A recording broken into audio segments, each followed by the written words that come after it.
my loves. Welcome back to the Fallon Frequency Podcast, your space for that alignment, expansion, and of course, unstoppable energy. I am your host, Fallon, and I am so very excited to have you here today. Now, if you haven't been anywhere near my world, you would know that I have an epic live Telegram immersion happening right now, unrealistic on purpose. And it is just so much fun. It is next level, the energy in the room and the breakthroughs that are coming through and the conversations we are having. It just like completely lights me up. We have more women joining every single day. And honestly, I'm loving it. I could keep that space going on, but I won't because I have more exciting things ahead. But this is the last week to get in there live, meaning you can get your questions answered. I am in there every day and you can soak up all of the magic with all of these other fabulous women. So get in there. And we can do that. Just jump into my DMs at fallonmichaela.co on Instagram and we can get you set up there. If you comment Unreal or DM me Unreal, and I'll know that you want to jump into that space. And on top of that, I also have my 6-month identity immersion happening. This like 10 out of 10, like incredible space that I have created out of all of my life lessons, everything I've gone through, and how I've really kind of switched identities and up leveled. And really, this internal freedom is kind of the theme I'm going with.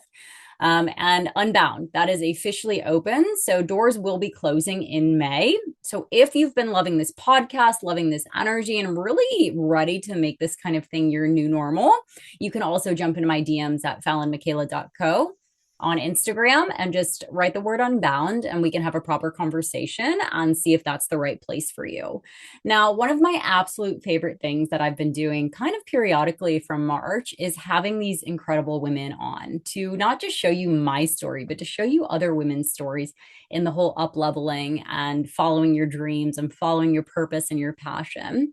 And I am bringing another special woman to the podcast today. You know, it's the ones that really are trusting their desires, right? Everything that I preach, following that intuition, building soul-led businesses, and really expanding what feels possible, but doing it in real time. Okay. So I'm really, really excited for you to listen to this conversation. I got to sit down with the beautiful Donna from Wilding Soul, and she is deeply, deeply devoted. Her business is all around purpose-led living, spiritual entrepreneurship, and really shadow integration. And the way that she guides women into unlocking their inner blocks that really keep them from stepping fully into their power and their prosperity. It's a really powerful conversation, and I'm really excited for you to dive in. So I'm going to go ahead and welcome Donna. I am so excited to have you here. Amazing. So I'm so excited to have you on the podcast finally, Donna. I would love for you just start off, take us back. What was life before you stepped into this role? And was there really like a moment in time or an aha or a catalyst that kind of changed everything?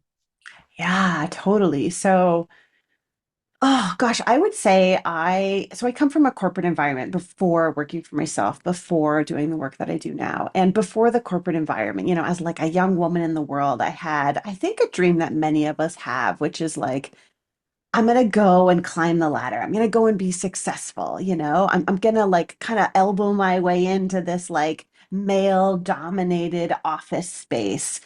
And I didn't know any better at the time. Like that was the goal. It was like, can I be a woman at the top? When I look up, there's all men there, but can I be the one that gets there? So I made that my goal, and you know, over time, I realized that it wasn't actually mine. It was more like my desire to fight for space Yep. in an environment that felt slightly aligned. So I went to school. One of the things I went to school for is like fine art. So I wanted to be in a creative environment. So I used to work in advertising. And there was a lot of men at the top. And, as you look down into the groups that were underneath them, then it kind of balanced out more, but there were very few women at the top. So yeah, my goal was to get to the top. And in that goal, over the years, I realized that, wow, this is not an alignment. And I'll tell you, I didn't realize with my mind first, my Okay. body realized. Yeah. So, when you asked about like a key moment, one of those moments I remember is like being outside the office, trying to just catch a break and some fresh air, sitting on a bench outside and literally having so many heart palpitations, one after another, that I wasn't sure I was going to survive and go back to work. Like I Mm. had convinced myself that I was dying of heart issues. And at the time, I didn't know it was related to stress, but I knew I didn't really love what I was doing. But my Yeah. goal was so strong. I was like, I got to fight for this. I got to be the woman who makes it to the top.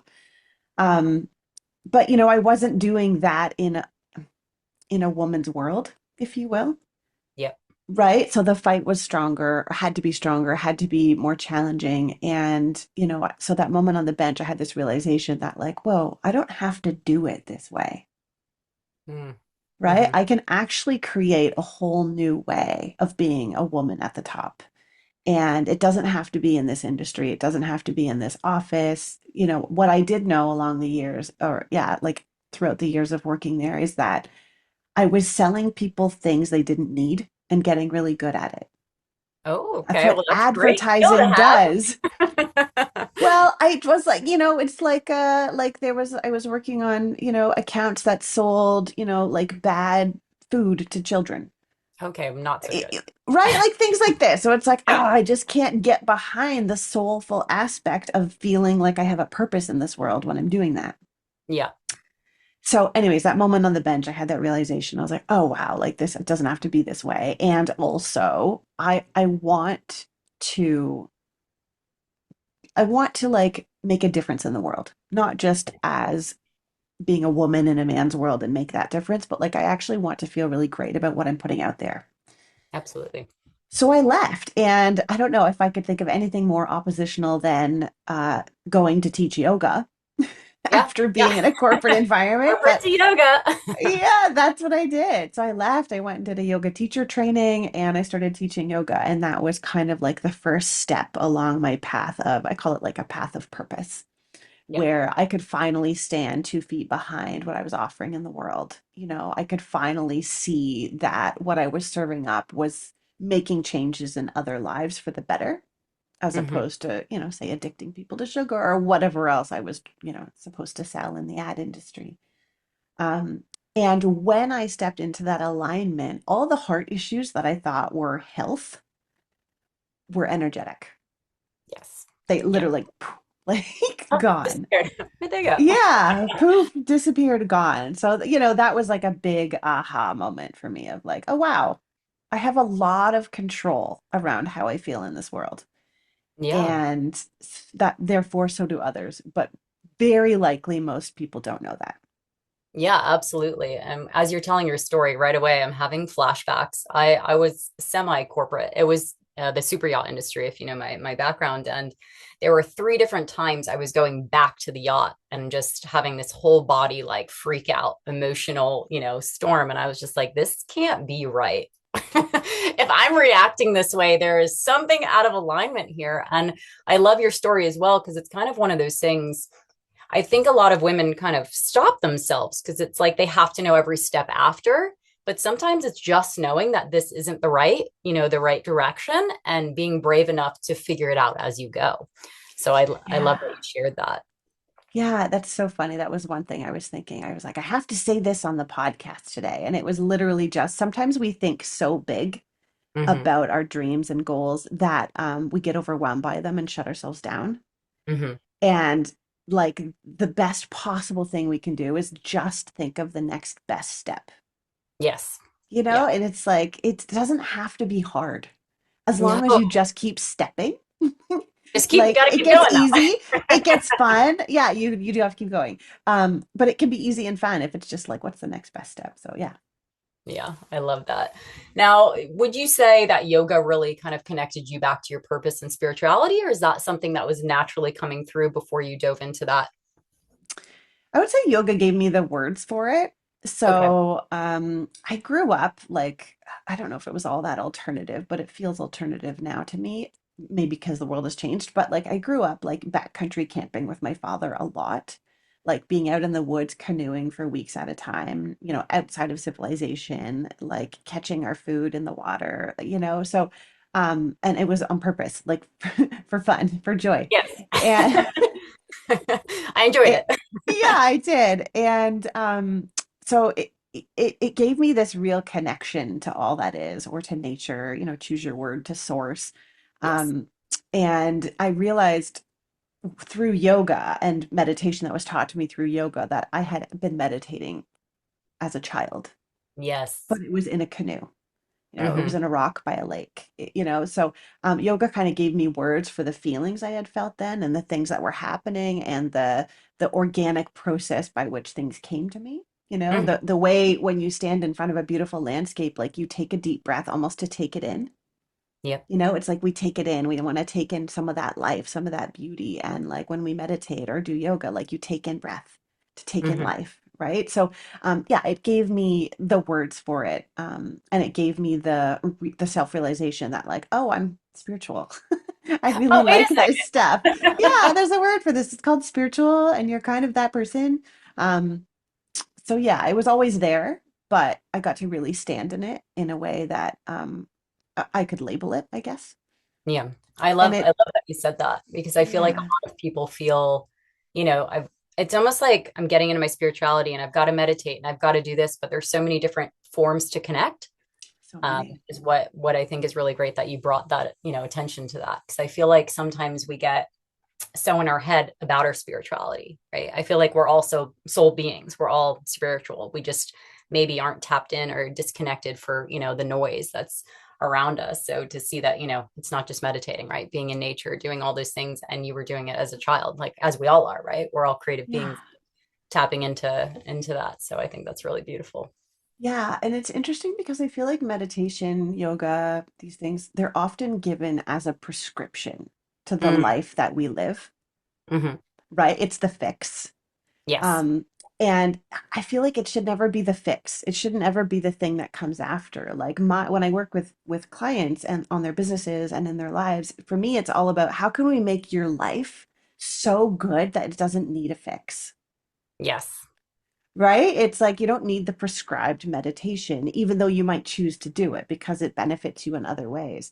But to your point, it's like, when we put pressure behind meditation, when it's like a thing you have to do, it just the benefits aren't nearly as juicy as they are if you're living the life of your dreams.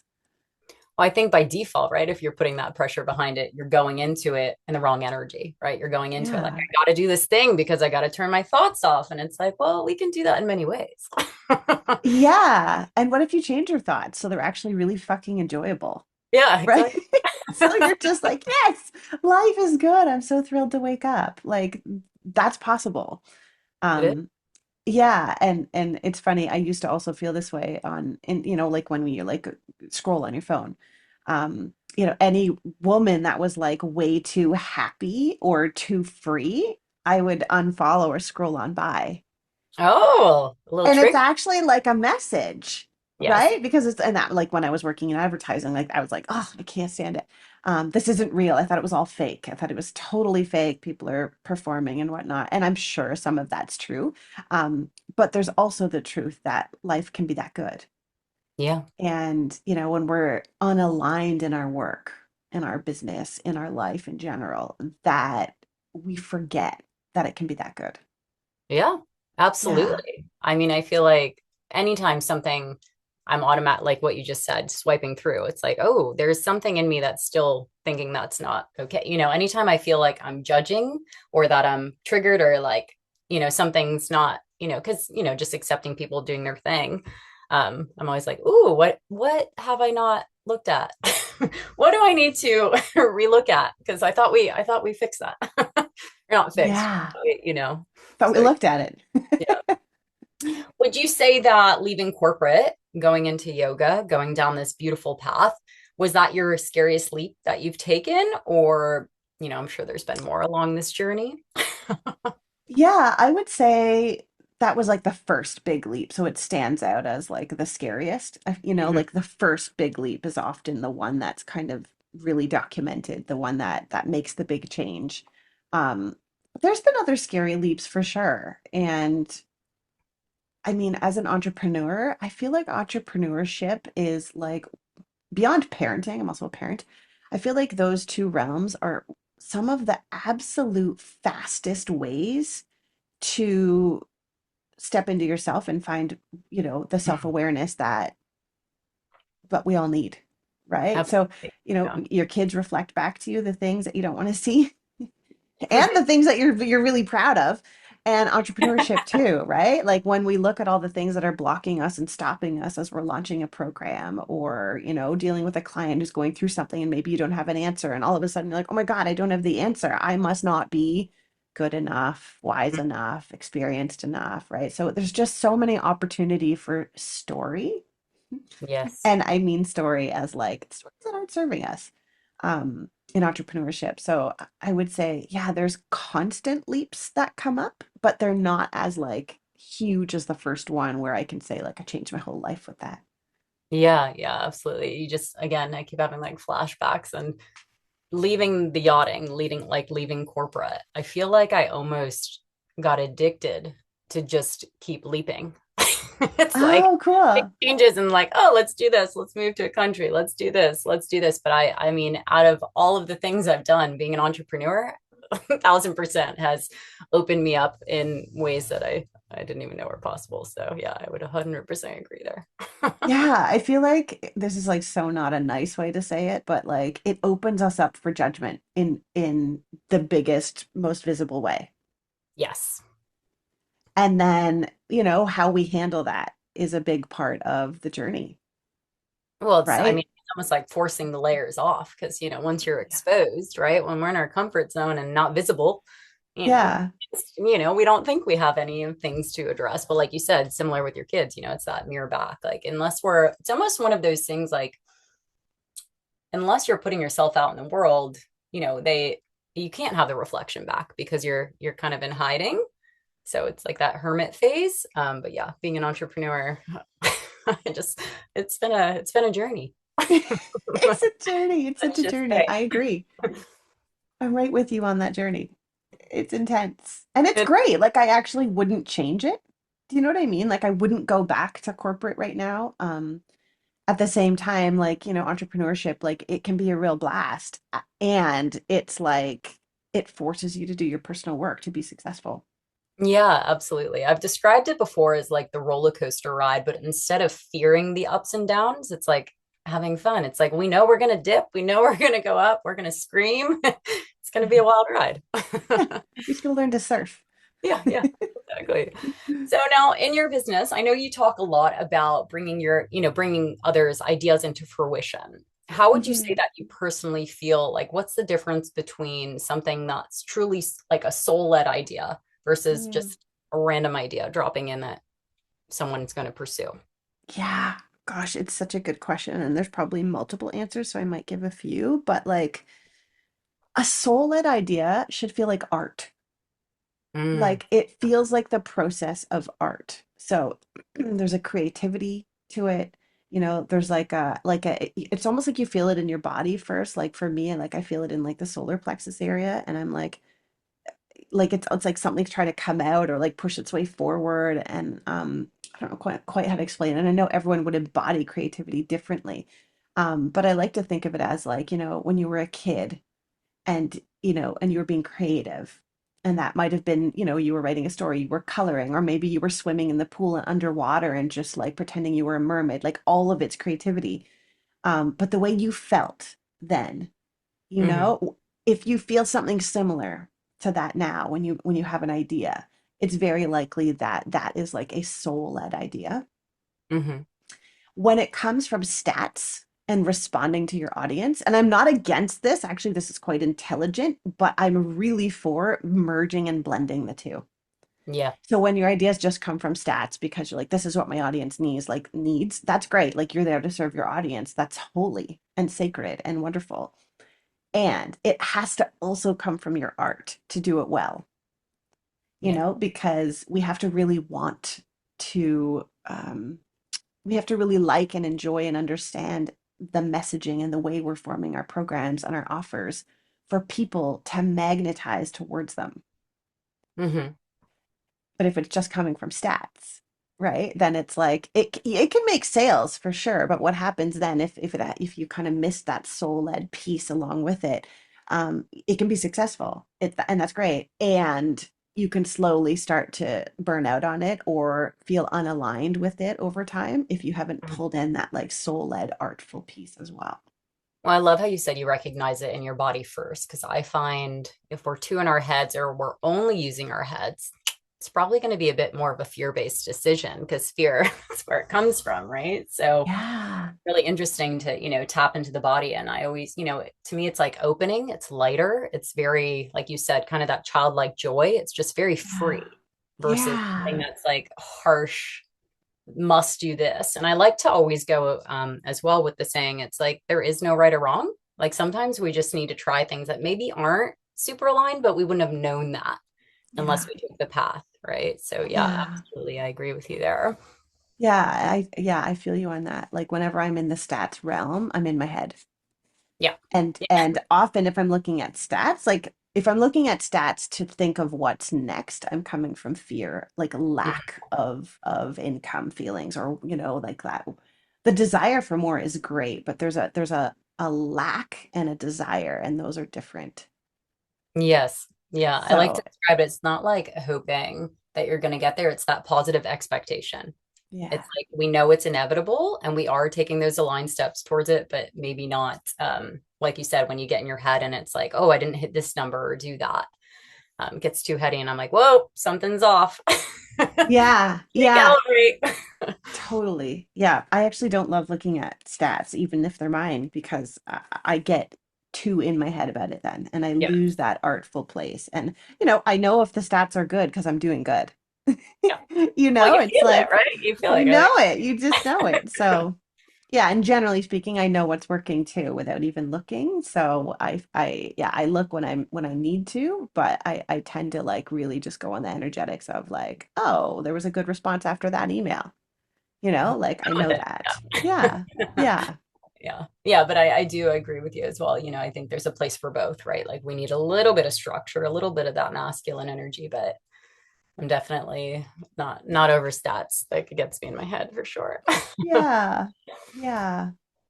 Now, why I would say I'm talking masculine and feminine, why do you feel like women feel this pull towards something bigger? Or maybe it's just becoming more popular in socials and things, tapping into our feminism and kind of what stops them from actually receiving that or going into that life path. Yeah. I mean, I feel I do mostly work with women, but I probably men feel a pull to something more as well. But Hmm. I think the languaging around the pull that women feel is like trending right now because exactly what you said, we so often don't follow it or receive it when it comes. So it's like it's alive right now, it's common right now because it's true. Like there's like sometimes there's like funny jokes or memes and they're the funniest when they're true and you're like, "Oh, that's me." It's a little bit like that. It sticks because it's true. But why? Honestly, I think it's the system we're in. Yep. This like overarching patriarchal system of, as I shared earlier, like we look at where money lies in the world and who holds it. I don't see a group of women, Yet. right? It's yet, exactly. And so there's like this call for balance. Hmm. And I think we all feel it. And so there's a call to step up, to stand taller, to kind of rise and lead the community and let overflow feed the community and all of that at the same time. Um, but our role traditionally and historically has been to stay small. Hmm. Right? It's, if the men go out to war, oh, you better take over in this area, as opposed to, who's best suited for each job or whatever. It's, we've been told for so long where we should be placed, right? In Yes. the home with the kids. And then any move we make outside of that role is very judged, right? So if you're very successful, you're judged for your lack of parenting, even though there's maybe no commentary or facts about that. Yes.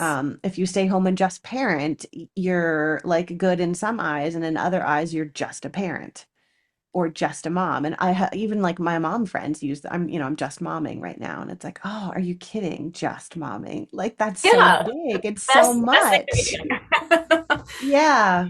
So I think it's a real feeling of like walking on like thin, like eggshells even, it's like, what can we do that's right and not judged? even if we have anger, it's like the angry woman right away, as opposed to being fully heard up front. And I think the squashing of the feminine is where the pull comes from, Yeah. right? I, I think balance makes the world go round. And, if the seasons aren't balanced, if the sun stays out for too long, and things happen, and things are happening and the world's out of balance, right? So I think we all feel this pull energetically to like bring the balance back. yeah, absolutely. I feel like too as well, we're all innately like creative beings, right? When we're actually like tapped back into that. And I think it's beautiful to see, or at least in the worlds that I'm in currently, it's almost like they're waking up. We didn't know any better. We were conditioned to be in that box, play small, thought you were doing the right thing. But like the more you've kind of, I think, reconnect to yourself, reconnect to source divine, whatever, language resonates, it's like impossible not to rise, right? It's like it's just this Yes. natural thing of like I've got to do this. I don't need to know the how or the why. It's just I have to. So yeah. Yeah, totally. And I think that when there's also like a squashing of creativity overall from Mhm. above, like, systems and people and things, that actually more creativity opens Yeah. because it's pressurized. Yeah. It's Pop. like a pressure cooker. It's like, oh. So it almost like enforces and invites further creativity within that pressurized environment. So yeah, I feel like the call to be creative, the call to women to step up is really alive right now because of the state of the world, Yeah. unfortunately. It's interesting. Even if I think back to my own journey, I used to just label myself as not creative, because I Oh, wasn't a really? singer or I didn't, play guitar or something. And it's interesting now on this journey, the entrepreneur journey for a few years, and it's like, wow, I'm actually so creative. And then it kind of made me thinking like we all are, it's just we've been, told, or it's like you're only creative if you do this. It's also like creating another label Yeah. without even realizing it. But yeah, I completely agree. The little pressure cooker, we're You all know, pop. it's so fascinating you say that. It makes me think. So, don't quote me on these exact like numbers and stats, but so I homeschool my kids, and there is a belief in some groups of parenting or schoolers, and I believe in Europe as well. So they teach kids to read later than North America does Yes. because it activates the logic side of the brain too early, as opposed I to have letting the seen that. creative side, right, grow and develop for longer. Hmm. Because there's the belief that like when the creative side is really alive, with creativity, you can do anything, Yeah. right? Like creativity is where evolution comes from, right? We play, we discover, we test, we get Well, it's curious. your Like connection, right? Don't you think it's a connection to what, like I said, source, divine, it's whatever you want also to call that, yeah, it's kind of like a really essential force. it? Yes, that they tried to make us not tap into. Right. And so, when it's given time and space to breathe for longer as children, or the idea, the thought is that, they'll have more creativity to use in other areas once you bring in the logical side of the brain and start training that.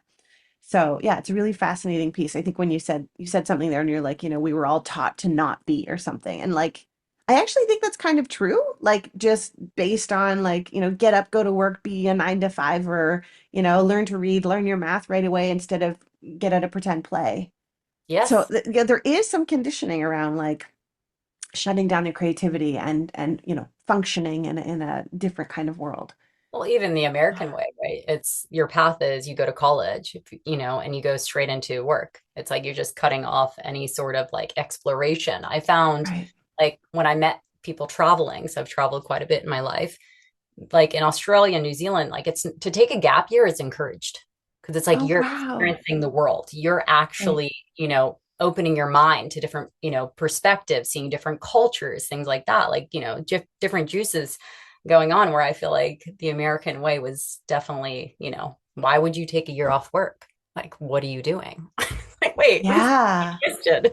Yeah, I'm in Canada. That's a bit here too, right? It's like, wait, what? You're gonna not do anything for a year? What? Who does that? Yeah. Right. But actually how healthy that is. right? To like rest and come back to your body and meet people in different cultures and expand your mind. Like, I feel like, gosh, if everyone did that, maybe Yeah. the world wouldn't be so agitated at others.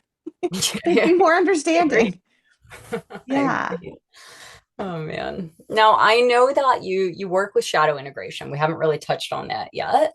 I would really love to hear how you can describe that in a way that feels really real and a bit more practical for women listening, because not everybody knows about. Like I know a bit about it just because I'm in Yeah. these worlds, but for someone that, is new to shadow integration. Yeah. So I like to think of it as like, let's say you're on a boat, you're on a ship, and you can look down into the water and you can only see so far. Hmm. And there's the wind that can kind of pick up your sails if you're on a sailboat, and there's a motor that you can use, but none of that works and will hold you completely stuck if you have a secret anchor dragging on the bottom. Oh. So that's like a metaphor for shadow work. So we all carry shadows. I always think of Peter Pan when I talk about this and how he like has this shadow story. I don't know why, but so we all carry Yeah. a shadow, and our shadows sometimes are known or unknown. So the first step is getting to know them, right? Where do we cringe? Where do we hold ourselves back? Where do we get uncomfortable, right? And where do we like even like what we believe about certain topics that are essential for life can hold shadows. Hmm. So in uncovering those shadows or those stories, once you see them, you can start to challenge them. Hmm. And so the shadow integration work specifically from how I understand it and how I work with it and how I've seen it shift the fastest, like quantum leap style, is you can change your story, which means you can pull up that anchor without much effort, without a whole giant team of people helping and, without like doing it over and over again. If you create a new story for yourself that's felt. So you Hmm. have to feel it in your body to be able to rewrite your story that had the shadow that was like dragging at the bottom of your lake. Um, but sometimes the harder part is finding them. Yes. And, you know, this is why I've always been a huge advocate for working with someone else, like a coach or even a therapist, a healer of some kind, but someone that's going to call you out on your own patterns because we don't do that for ourselves, Well, they're right? working it, right? So we can't see them. We need We that can't. permission. No. And most of the time, our best friends, our partners, our family members are going to keep us comfortable and agree with Yes. us most of the time. So they're not necessarily going to call out the big patterns either. And so it's really important to work with someone outside of your circle, outside of yourself, that can kind of name those shadows for you and then help you shift them. Hmm. And there's, like I said, there's multiple ways to shift them, but one of the ways is really actually to send love to that shadow, the part of you that doesn't believe it's good enough to make a million, or the Hmm. part of you that shies away from visibility because, they feel they don't have enough experience, or the part of you doesn't think they're worthy of love, Yeah. right? So once we know that part, if we kind of give it love and love it in, it can soften the voice within us that's saying that. Hmm. Hmm. And the like worst part about this is most of us who haven't touched shadow work or haven't worked with anyone, outside of our circle, most people don't even hear the innate stories Well, it's just so because it's like it's the air we breathe at that point. hmm. And so you're telling yourself the story, I'm not worthy of love, I'm not worthy of love, or I'm never going to make a million, or like whatever the story is, whatever's important to you. Um, and then we make it true, Yeah. right? Because words are powerful, right? It's so once we catch those stories, those shadows, and put different words to them and a different felt experience to it, we can actually change our whole life. Yeah. Sounds like a quick summary of, No, the I bigger love experiential process, but yeah. that. No, I absolutely love it. And it's very, I mean, I'm doing the same, work. We're very parallel in our worlds, but I like to go, like you said before, it's the belief system sometimes, right? And sometimes we don't even know that deeper, darker, like belief that we have, and it's showing up, as these certain patterns and things like that. So yeah, absolutely. We've got to It's not even, I wouldn't even say I go so far, like you said, with the anchor. It's not like we even have to figure out. Sometimes I think people get in their heads where it's like, why did I have the anchor down in the first place? And it's covered in all these things where it's like, no, we can just pick it up. It's like we don't have to go far, far back unless, it goes that deep. Where I feel like sometimes people, at least what I've seen with women I've worked with, it's almost like they freeze before they allow themselves to pick up the anchor, right? Because they're Mm. scared of all the things that are going to unfold when it's actually like such a freeing, beautiful thing to have your boat moving again. Yeah, the boat moving on the water feels really good. Um, I will say for the ones that you can just pick up the anchor, that's awesome. And then there's some where you can't just pick it up, and that's when I actually use past life regressions for that. Yes, I would love to hear more about that. Yeah, they're so fascinating because, for example, visibility or visibility challenges in someone's work, right? Like that's a really a common one.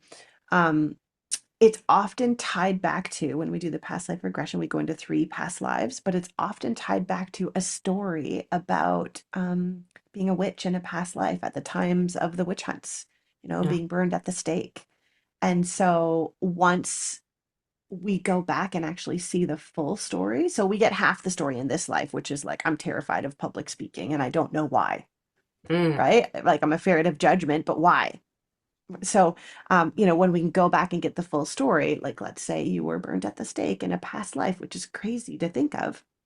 Once you see it, you can choose to change the story. You can choose to leave that fear behind and then come back into this life and treat it as like this precious life that you're living right now. And it makes big, like quantum shifts just by seeing the full story. There's So going another into the past and then changing like your reaction or changing the actual what happened and Well, then just being able to see the whole story, to be like, oh, this is where that fear comes from. ah, Wow, that's not happening in this life. I'm not, that's not, yeah, okay. And sometimes people are like, but it's still happening. And I'm like, well, yeah, kind of, right? There's still judgment, there's still witch hunts, and that, like, women speaking their mind against something can be, kind of stones can be thrown at them, on social media and this kind of thing. So, like, it's happening, but differently. And what I've had clients experience, if they were in a past life burned at the stake, they'll feel so aligned that they followed their truth and stood in their alignment. They're actually not afraid anymore. Mm, So even if they're like, well, it's still happening, but I'm not afraid okay. because this calling is so true for me and so fierce. And I know I have to follow this path. This is what I have to do no matter what. Oh, wow. So yeah, it's pretty fascinating. That's the more common example. There's another one, just to give you another, like kind of wrap your head around it. Another common one is, um, so if you've made a big sale, but you don't really celebrate it, or you feel a little bit like you forget to celebrate it, or you feel a little bit like, whoa, why me? I'm not experienced enough. I don't like, wow, I can't believe this is happening. Like that type of energy. It often comes from a past life where you were in like a spiritual or religious tradition where sacrifice was considered holy. Oh, okay. Right. So, you were maybe a monk or something and you weren't meant to have things. And, that was part of your belief system back then. So when you see that whole story and then you kind of come forward to this life again, you can realize like, wait, that's not my path in this life. I have a Mm, very different belief system here. And, here I believe in desire and how mhm. desire leads me to my truth and my purpose and all of these things. So yeah, it really shifts the story at the root. Yeah, I love that. And you mentioned burning at the stakes. That seems to come up for like visibility, but I know you work with women and prosperity blocks. Would you say that the spirituality one is kind of that the main arc for the prosperity, or do you kind of each one you dive in Yeah, great? they all relate to prosperity. So if you're holding back your visibility in some way, that's going to relate to your ability to make money and just stand in your truth in front of a group of people. Hmm. Right? I'm not saying like you don't have to be on social media. I actually teach social media optional way at business. So, yeah, which is like so great. But so visibility affects your prosperity. I would say though, a big misunderstanding around prosperity is that it directly equates to money.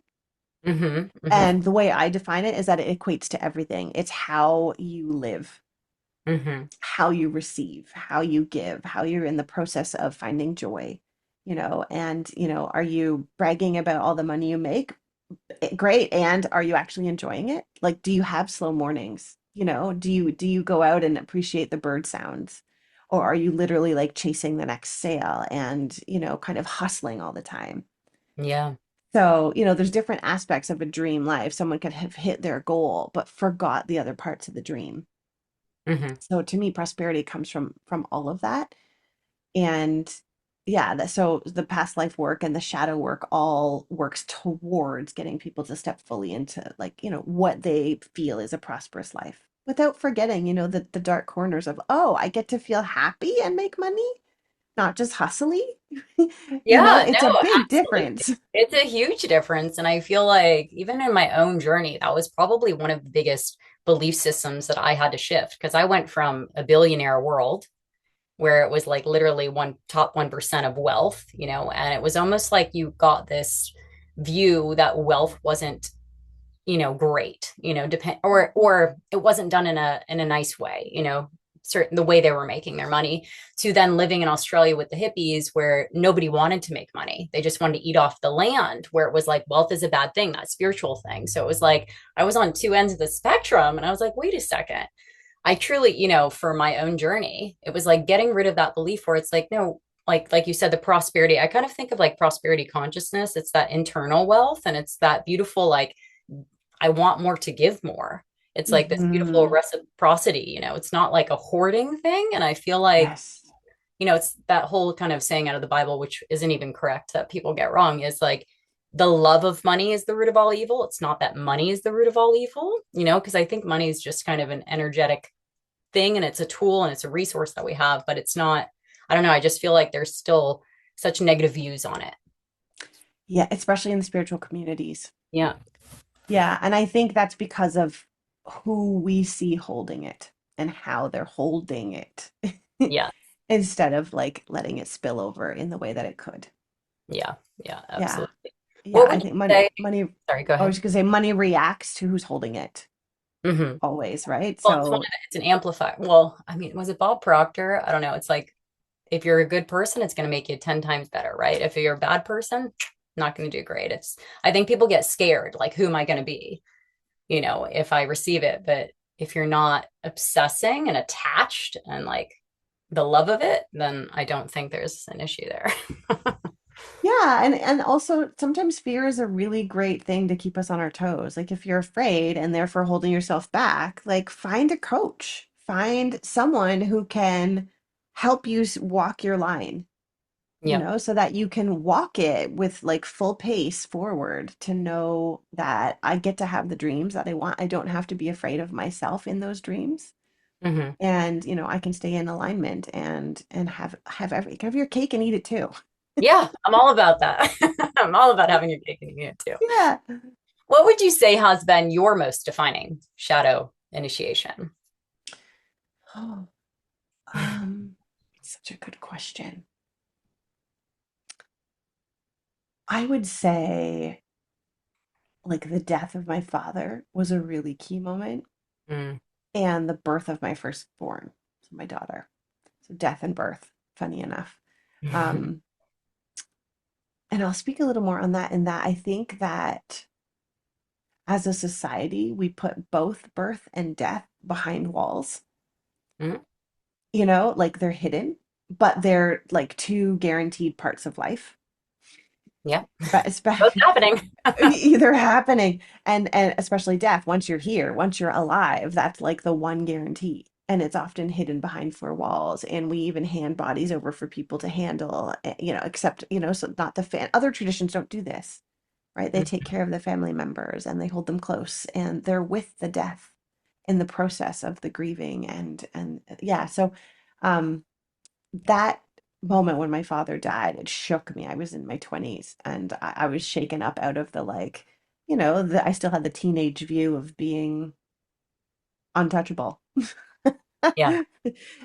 So it kind of shook my whole worldview, and it was in the end a really beautiful shakeup.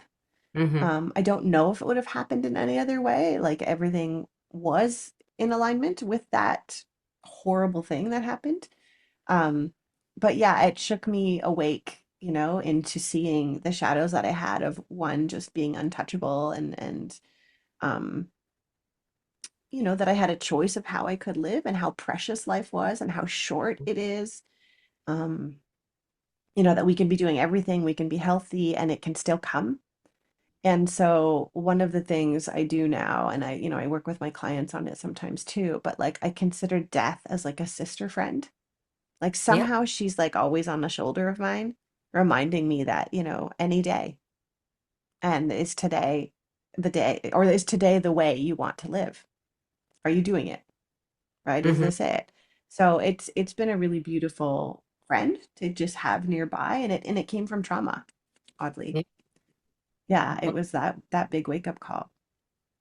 I think that's really beautiful, the way you're framing that because not, it's like I try to teach, open people's perspective that like every single day is a gift. And sometimes, Mm, unfortunately, something tragic happening does slap you into that realization. But I yeah, also feel like we don't need that big trauma to, start living that way. Like you said, waking up every day with intention. Like we honestly don't know. We're coming here for our soul's purpose and, we don't know when that time is. So if we can have that intention every day, it's like a beautiful gift for yourself. But what you're even, I just feel like how you're experiencing life is so different yeah. when you have that perspective. Yes, it changed everything. Everything. It changed it from like this feeling of the world is coming at me Hmm. to the world is coming from me.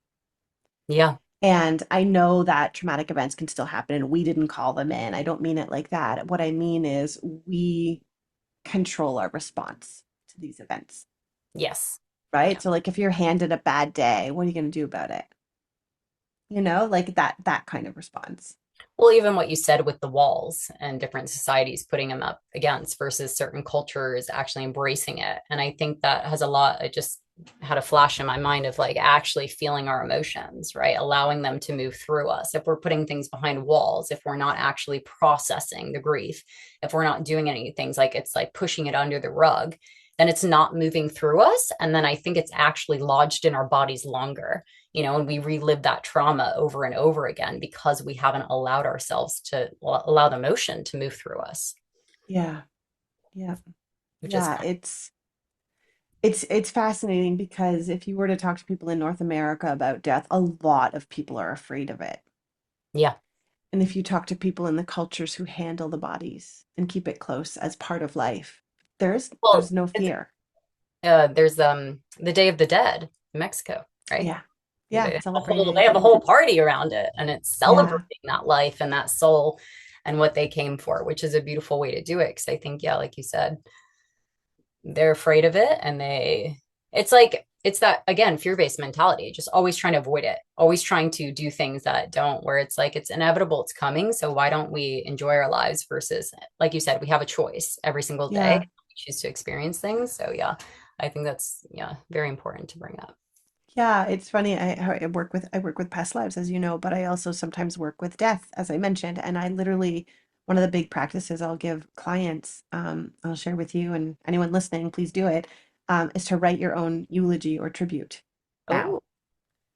Yeah, and then you go and read it to your closest people, Oh and wow, it's that's a like big such one. a powerful exercise, to kind of just state like, what you wish to be remembered for, and yeah, kind of like tap into the legacy that you're leaving already now. Mm-hmm. And it's even a really beautiful thing to have people stand up and share what they love about you or loved about you. Because why miss it? Yeah. And I don't necessarily think we miss it because I do think our spirits are alive after, as I do past life regression and even the Day of the Dead in Mexico, that they believe the ancestors come back, right? That's part of the celebration, like they're here with us. Um, but there's something that really helps us come alive when we can fully embrace our death and how we're living now. That Mm-hmm. can make big shifts. So, anyways, that's a big one that I love to give people. No, that's a huge one. And I think it's a beautiful way also like tapping into future you, right? Like actually what legacy do I want to leave? What do I Yeah. want to be said without you even saying, hey, tap into your dream, tap into, you're like, hey, like, let's write this down. What comes out? What comes through you? Yeah. It's usually, kind of signs to the path that maybe you're meant to go on, which I think is a really beautiful way to do it. Yeah, yeah, you can do a future one. It's also really great to do one present, like literally right here, right now. If you were to die tomorrow, what tribute or like, yeah, eulogy would you write? And then it kind of really wakes you up and shakes you You're up like, and you're like, shit, wow, how am I I better, living? I better get on it. Right. Yeah. Yeah. So that's a good one. Yeah, I love that. I wouldn't have thought to do that. That's, yeah, maybe I'll have a play with that. We'll see. Wonderful. For any of the women listening, because my podcast, I Yeah. would say it's definitely more women that kind of is starting to feel that pull for more, maybe either she's trying to tap into her purpose or expansion, prosperity, all of those things that we've kind of discussed today, but kind of has her foot on the brakes. What would you want her to understand, or what would you like to leave with those women? Yeah, I would say that often there's a belief that the others who have made it are better in some way. Mm, And the reality is, all the studies show the people who have made it just kept going. yeah. They just didn't hit the brake. So, if they had a flopped launch, or if they're an entrepreneur, or, if they're stepping towards something and it didn't go as planned or as they had hoped, doesn't mean stop and abort mission, right? Hmm. That's for you to decide. Is it a soul calling? Do you keep going? Do you just change the angle? But those who stop completely stop. Yeah. And you'll stay stopped and you'll stay in this, it's actually false comfort, right? It's Yes. like, oh, you did your 9 to 5 or whatever. Maybe it's your entrepreneurial job, but you're not pushing too hard. You get to watch Netflix at night, scroll, Instagram, in the early morning, and then you go and do your thing. And, it's comfortable.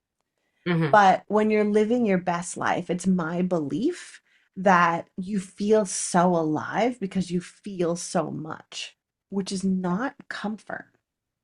This is true. The ups You, and the downs. yeah, you actually ride this edge of artistry. And yeah, I just feel like, it's not you if something failed or flopped or didn't go your way. It just means you try a different way. But whatever you do, don't stop. Hmm. Don't stop stepping and just go for, as we said earlier, your next best step towards that intention or that goal or that dream. I mean, yeah, absolutely. Couldn't agree more. It's like that feel faster, but having that mindset of like there kind of is no wrong turn because we're experimenting, we're experiencing. That's why we're here.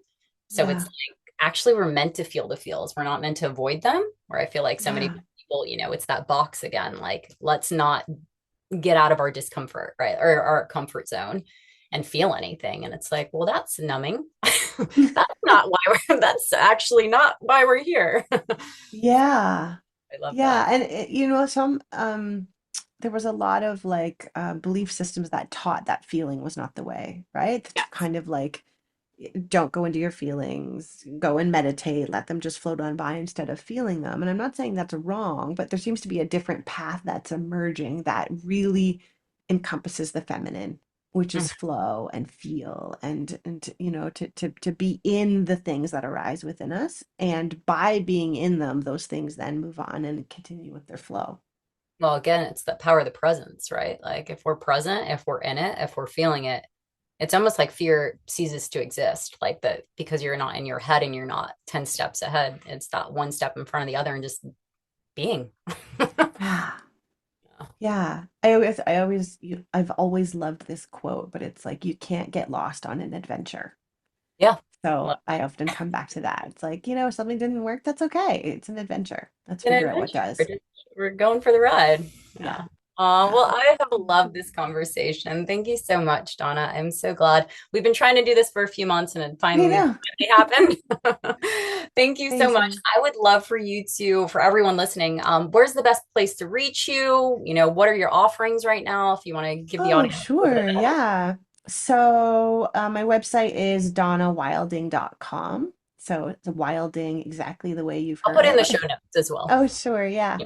And you can find me on there, and all my offerings are there. So I have a program right now. It's called The Current, and it's for female entrepreneurs who want a social media optional business. It's all about stepping into the current and having it carry you. And essentially, anyone who's joining is committing to sharing other people's work in the program. So basically, joining means you'll be supported by others and you'll do the same. So there's like guaranteed growth altogether. Beautiful. Yeah, and then also we look at all the spiritual, soulful, hidden anchors that are keeping you at certain money ceilings and prosperity holdbacks. So yeah, that's what I would say right Fantastic. now. So best to go on your website. Website, donnawilding.com. Yeah. Wonderful. Awesome. Well, thank you so much again for coming on Thank the you. podcast. It's been a great conversation. This was so great. Thank you so much. My pleasure. My pleasure.